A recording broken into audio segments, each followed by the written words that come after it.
Entonces veamos la fisiología de nuestras venas y válvulas. Que esta parte realmente es muy interesante, ¿no? Muy importante, muy interesante, porque seguramente muchos de ustedes cuando estudiamos en nuestras universidades la anatomía, lo hicimos de manera muy general. Y valgan verdades, cuando yo hice la parte de la anatomía, fue precisamente de esta forma, muy general. Cuando yo hice un poco más de énfasis en la parte anatómica y fisiológica, no solamente del neonato o de todo la parte corporal del organismo humano, es precisamente cuando hemos estudiado y hemos revisado todo lo que corresponde a la inserción del catéter epicutáneo, porque necesitamos conocer toda esta parte, la funcionalidad de las venas y de las válvulas, y cuando lo empiezo a entender por primera vez, prácticamente es una novedad saber de las válvulas y su trabajo, lo importante que es contar con estas válvulas dentro de nuestro sistema cardiovascular. Y cuando descubrí que existían las válvulas, me pareció realmente algo increíble. No termino nunca de emocionarme o de descubrir, ¿no?, de una manera sorprendente, porque para mí siempre es una sorpresa cómo funciona el cuerpo humano.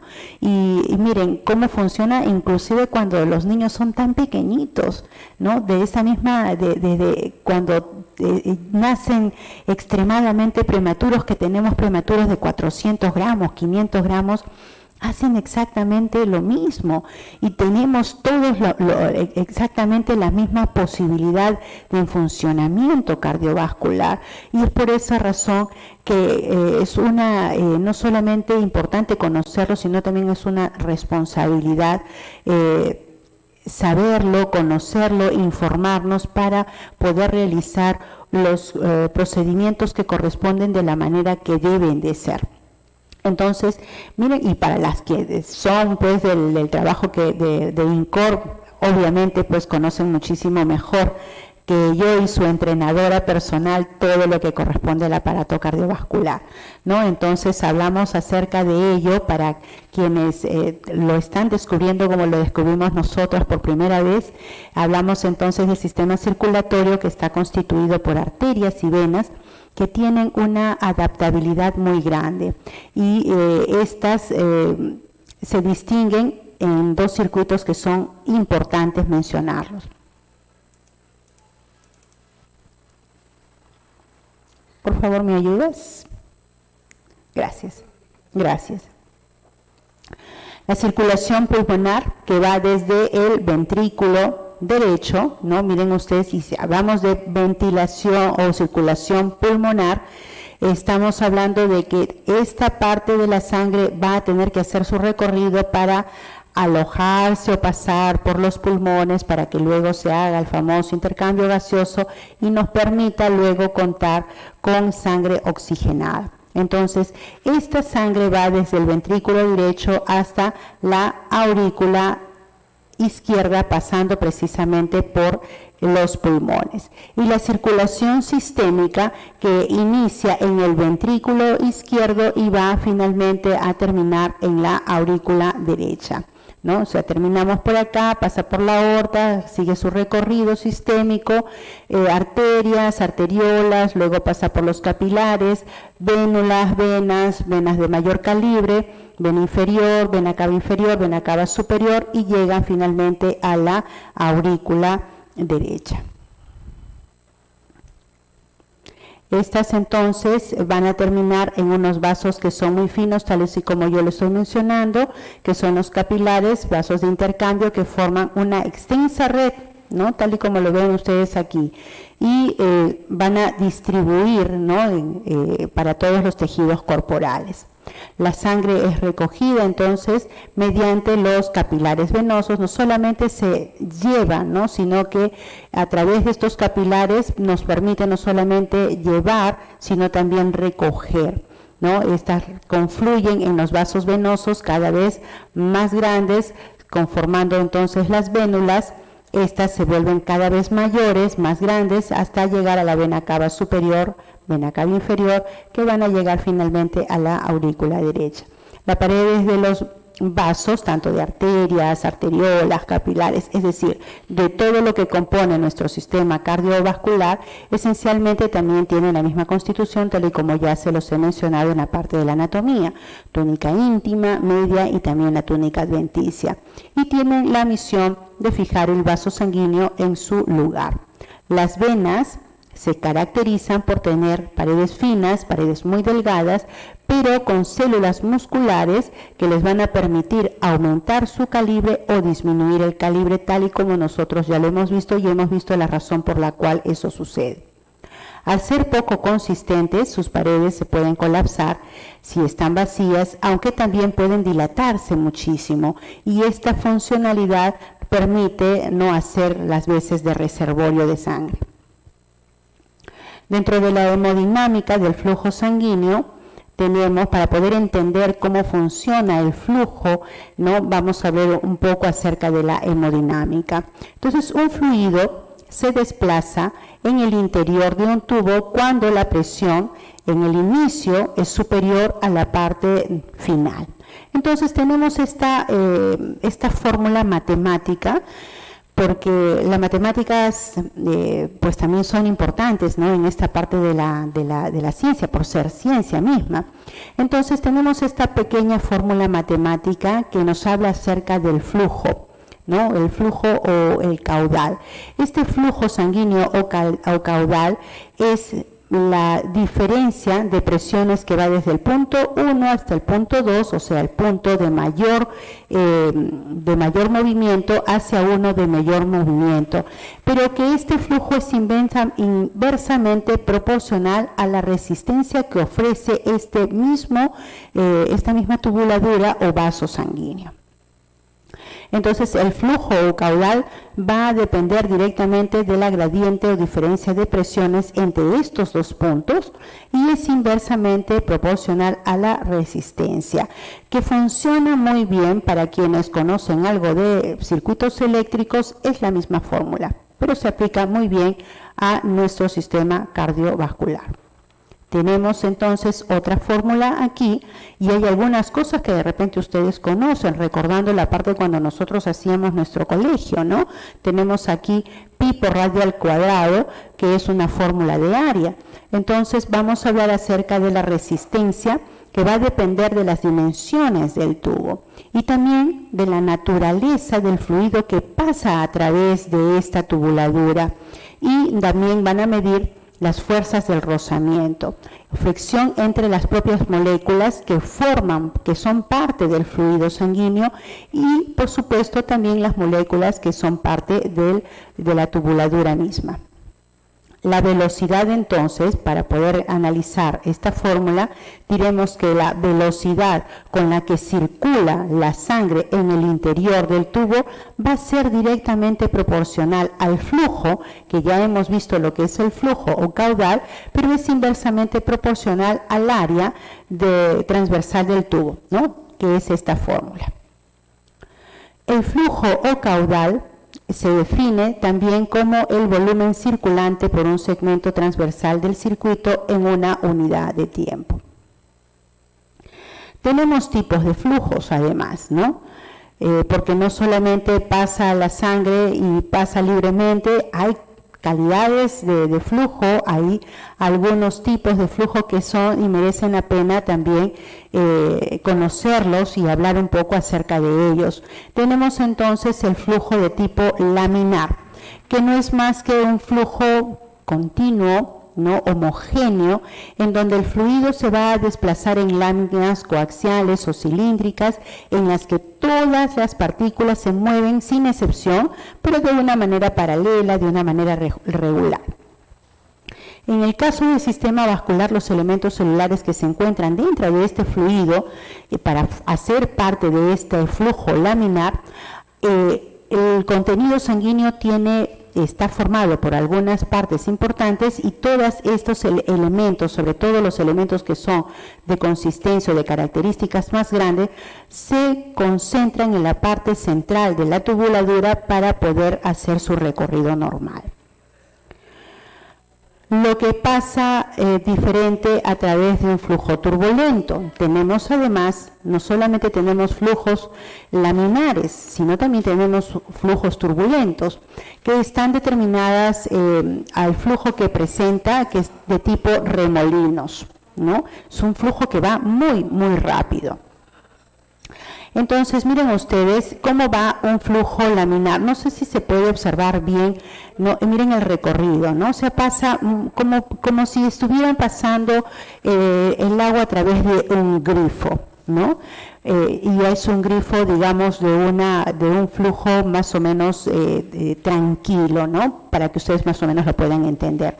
A diferencia de un flujo que es turbulento, porque este pasa con mucho más velocidad, pasa haciendo remolinos y usualmente esto se puede ver inclusive, podemos tener este tipo de laminar cuando los pacientes se encuentran en reposo, pero de repente ya hay un flujo turbulento cuando el paciente está en demasiada actividad. En nuestros pacientes pequeños, de repente cuando tenemos pacientes que están con hipertermias, pacientes taquicárdicos, pacientes con hipertensiones, este tipo de circunstancias o estos tipos de flujos también pueden afectar positiva o negativamente en el momento en que nosotros estamos haciendo nuestra introducción de catéteres. De esta forma, entonces, el flujo, el perfil de velocidades se aplana a la relación lineal entre el gradiente de presión y el flujo y se pierde básicamente porque debido a los remolinos se va a perder un poco de presión. Resistencia vascular va a depender de las dimensiones del tubo, por donde circula el fluido. Depende además también de la viscosidad y del tipo de flujo o corriente que pase a través de ellas. Las relaciones entonces que tenemos entre las presiones, ¿no? Y entre una serie de elementos, debido a que la longitud de los vasos y también la viscosidad son relativamente constantes. El flujo va a venir determinado básicamente por la gradiente de presiones y por el radio, que normalmente esto es básicamente lo que llamamos la ley de Poisson, ¿no? Esta es precisamente de lo que se refiere ello, ¿no? Va a depender entonces no solamente de la longitud, sino de la característica con la que está formada la tubuladura, o en este caso el vaso sanguíneo. Cuanto más viscoso, entonces el fluido, cuanto más viscoso no solamente la tubuladura, sino también el fluido, también influye dentro de del recorrido o del flujo. Propiedades de la pared vascular. Tenemos también que la pared de los vasos sanguíneos está formada por una capa de células epiteliales, endotelio y una gran cantidad de colágeno, de elastina y además también de fibrinas o de fibras musculares lisas, y que puede también deformarse, ¿no? Porque de hecho nosotros podemos, ¿no? Cuando hacemos nuestras canalizaciones, podemos, ¿no? hacer presión y vemos que estas venas pueden cambiar de forma, ¿no? Entonces se puede deformar, pero además también conforme se deforma también se puede recuperar, ¿no? Entonces este es un factor que es importante conocer porque juega a favor en la hemodinámica de la constitución del vaso sanguíneo. La presión intravascular se debe a la contracción cardíaca, así como a la distensión elástica de la pared. Cuando hablamos no solamente en la parte pulmonar es muy conocido los términos distendibilidad, ¿no? Y la comprianza, ¿no? O la estanza, no solamente funciona bien a nivel pulmonar, también se aplica a nivel de venas, ¿no? Tenemos la distendibilidad o la capacidad de la vena de poder cambiar de forma y la elastancia, que es esa capacidad que tiene para poder volver nuevamente a la forma que tenía. Entonces aquí tenemos esta relación. ¿no? Las propiedades elásticas o de distensibilidad de los vasos van a depender también del número como de la relación que existe entre las fibras elásticas y de colágeno que forman parte de su pared, ¿no? O sea, una vena bien constituida, ¿no? Que tiene todas estas propiedades normales va a tener esta facilidad de poder cambiar de forma y de poder volver nuevamente a su constitución normal. Y eso es básicamente debido a ello. La capacidad de deformación, así como de recuperación del vaso, puede medirse como la relación entre los cambios de volumen, así como de la presión que se suscitan dentro del interior de la misma vena. Esta propiedad, entonces, se conoce como lo que nosotros mencionamos, la elastanza, la capacidad de volver a su forma original. Y lo inverso, ¿no? Que es la complianza. Las venas son vasos que, aunque son menos deformables que las arterias, van a tener una gran capacidad de poder acomodarse a las presiones bajas o presiones altas también, ¿no? La circulación venosa, tenemos aquí, ¿no? Todo este recorrido de la circulación venosa, que es la porción del aparato circulatorio que recoge la sangre desde los capilares y va a devolverla al corazón para que continúe su recorrido en nuevos ciclos circulatorios. La función principal del sistema venoso es permitir precisamente que la sangre pueda regresar desde el lecho capilar hacia el corazón. Esa es su función básicamente de nuestras venas. Comienza entonces no solamente desde los capilares, sino también ya hace su recorrido a través de las vénulas, de la microcirculación, para ir ya llegando a las venas que son de más grande calibre, hasta terminar en las venas cavas, llámese superior o vena cava inferior. Estamos hablando ese día con Javi, vamos a coordinar bien. Estructuralmente, las venas son de paredes muy finas, como ya hemos venido mencionándolo durante todo el recorrido de nuestra ponencia, con un menor contenido de fibras musculares y elásticas que las arterias, ¿no? Obviamente, las arterias tienen una configuración o una conformación completamente distinta, pero para el trabajo que realizan las venas necesita tener también una conformación muscular que ya lo hemos visto que la tiene en su capa media. El tipo y velocidad. Tenemos que en las vénulas pequeñas existe un flujo que es continuo, ¿no? Que es la continuación además del trabajo que realizan los capilares. En las venas de tipo medio se observan oscilaciones de presiones y además también de flujo. Y también esta va a depender mucho de la actividad, ¿no? En las grandes venas el flujo es intermitente y las oscilaciones de presión se estudian bajo la denominación de pulso venoso. En reposo, la velocidad media es de 10 a 15 centímetros por segundo, pudiendo incrementarse y puede llegar inclusive hasta 50 centímetros por segundo en condición de ejercicio. Tenemos un pulso venoso, ¿no? No solamente el pulso es arterial, sino también tenemos un pulso de tipo venoso. Estas, aunque en las vénulas el flujo es continuo, no existe pulsatilidad, como en las grandes venas próximas que están al corazón. Hay oscilaciones de presiones, sí, y estos volúmenes reflejan las variaciones de presiones que se puedan presentar en la aurícula derecha y que son retransmitidas retrógradamente. Se denomina esto precisamente el pulso venoso. Y para poder entender la gráfica que tenemos nosotros aquí en nuestra diapositiva, esto corresponde precisamente a una lectura de pulso venoso, donde la onda A corresponde a la contracción auricular. La siguiente onda, que es una onda C, que es una curvatura en punta hacia arriba, que es una protrusión de la válvula tricúspide en la aurícula al contraerse precisamente el ventrículo. Luego tenemos esta depresión o onda X, que es una depresión u onda negativa por el desplazamiento del plano valvular hacia la punta cardíaca en el momento que eyecta la sangre. Luego tenemos a continuación esta onda B, ¿no? que es la relajación del ventrículo durante el periodo en que están cerradas las válvulas. Y luego tenemos una pequeña onda Y, que es una onda negativa, que corresponde a la apertura de las válvulas y el flujo de sangre hasta disminuir la presión auricular. Tenemos también presión venosa. Las venas constituyen un sistema de baja presión a diferencia de las arterias, ¿no? Es un flujo de presión pequeño, consecuencia las fuerzas de empuje que se necesita para que la sangre pueda recorrer hasta esta segunda porción del aparato circulatorio precisamente no es muy grande, ¿no? Es más bien pequeña.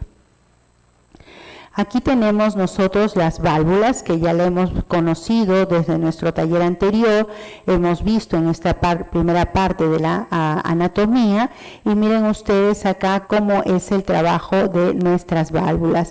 Cada válvula está formada por dos aletas cúspidas y tipo hojuelas, ¿no? De hecho son válvulas que se les denomina válvulas semilunares, cuyos bordes pueden llegar a hacer contacto entre sí y de hecho se requiere que estas válvulas realicen este contacto para evitar precisamente que refluya o que retroceda la sangre.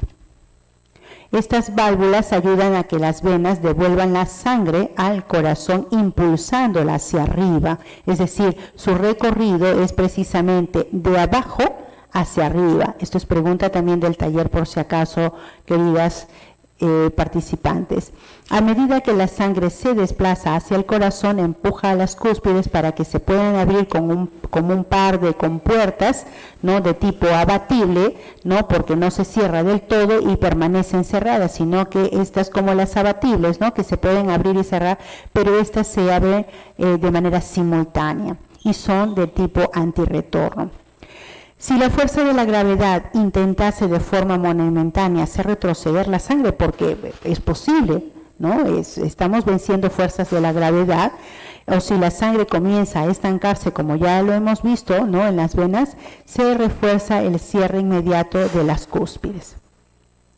Para terminar, diremos entonces que lo que evita que el flujo de la sangre vuelva hacia atrás precisamente son las válvulas. Entonces, con esto, queridas participantes, hemos terminado esta entrega de teoría. El día de mañana, la licenciada Araceli Celada continúa con sus dos temas para poder inmediatamente terminar con nuestro taller. No dejen, por favor, de ingresar a los talleres, las invito, es parte del trabajo y con ello nosotros pues vamos a poder realizar en lo sucesivo nuestra correcta colocación de nuestros catéteres percutáneos. Señorita Kelly. Muchas gracias, Magister Zoila, muchas gracias por estos dos últimos temas. El día de hoy se ha respetado realmente las normas de convivencia que he enviado por el grupo general de Zoom. Sin embargo, si bien algunos participantes no han podido activar su cámara, el día de mañana durante el taller sí es obligatorio que puedan activar la cámara para que haya una mejor interrelación con el ponente. A veces no estamos en algo presencial, ¿no? Entonces estamos frente a una computadora y encontrar cámaras así desactivadas puede ocasionar que el ponente se desmotive. Sin embargo, no creo, pero es necesario encontrar esa interacción con ustedes, ¿no? Para formalizar y tener un ambiente más familiar, más nutrido. Entonces, por favor, mañana considerar eso. Mañana vamos a continuar con 1 hora y media, si no me equivoco, de teoría con la licenciada Araceli Celada y luego continuamos con los talleres. Como ya les indiqué, ustedes tienen un grupo específico. Desde ahora van a trabajar con este grupo hasta el final, así que ustedes ya saben quién es su tutor y al momento de ingresar a las salas después de la teoría va a estar clasificados los grupos. Ustedes solamente tienen que identificar y automáticamente ser asignados, ¿ok? Entonces, El día de hoy debo estar también poniendo en el grupo los temas de sus ensayos. Ya tengo ya el diseño, se les voy a proporcionar para que ustedes puedan escoger. Más bien, Magíster, quizás me pudiese ayudar cuándo se entrega la fecha del ensayo. Sí, para todos los participantes, la entrega de sus respectivos ensayos.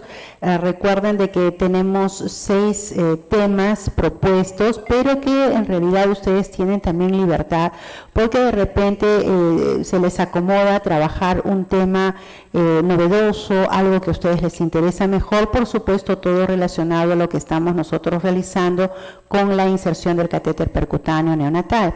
La fecha de entrega última va a ser en el 6º módulo. Me parece que eso es en diciembre, señorita Kelly. Sí. En el mes de diciembre, ya en sus talleres respectivos, vamos nosotros a ir haciendo la secuencia, la revisión, vamos a ir analizando cada uno de estos temas. Vamos a tener oportunidad de trabajar a partir del 2º módulo ya en adelante hasta la entrega definitiva de sus ensayos, para poder irlos revisando, evaluando, irles dando algunas especificaciones de repente que son importantes que ustedes consideren, porque esos trabajos van a quedar no solamente para ustedes, sino también para futuras promociones de programa. Nada, y creo que eso es todo, señorita Kelly. Sí, Magíster Zoila. Permítame solamente algo que de repente quiero mencionarles, sobre todo para los 4 grupos de trabajo. Ya nosotros como docentes estamos interactuando, espero que así sea, por lo menos mi grupo de trabajo estamos tratando de interactuar. De repente no con la frecuencia que yo desearía, pero viendo el tipo de trabajo que vamos a realizar de aquí en adelante, sobre todo a partir del día de mañana, procuraremos socializar un poco más. El día de mañana yo debo de tener ya lista los grupos de división para poder realizar, porque mañana durante el taller para los participantes en general, en nuestro taller vamos a realizar una actividad. Para ello será necesario que cada una de las docentes divida su grupo en 2 para que puedan ustedes realizar estos trabajos a través del WhatsApp grupal. Ustedes van a interactuar a través de ello. Mi grupo lo voy a formar yo ahora, llegando a casa. Ya tengo yo sus datos todos completos, entonces vamos a formar los 2 grupos por lista, tal y como ustedes lo han mencionado para las personas de mi grupo, todo el personal de mi grupo, así lo han decidido. Espero que el resto de las docentes, si me están viendo también, puedan trabajarlo de la misma forma para evitar cualquier tipo de demoras en los tiempos de entrega.